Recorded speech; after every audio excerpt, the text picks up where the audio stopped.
Martedì 10 gennaio, battesimo di Gesù. È il 10° giorno dall'inizio dell'anno, ne mancano 355 alla fine. Il sole sorge alle 7:49, tramonta alle 16:48. La luna si leva alle 15:09, tramonta alle 5:15.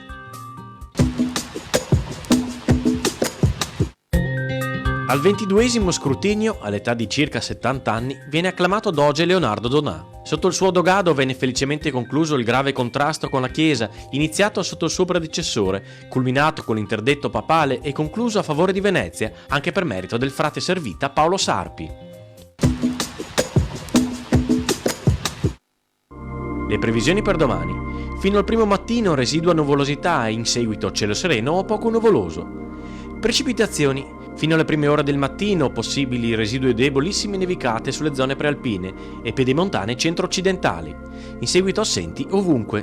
Temperature minime in calo, massime in aumento salvo risultare in calo sulle zone costiere e nelle valli, gelate diffuse nelle ore più fredde.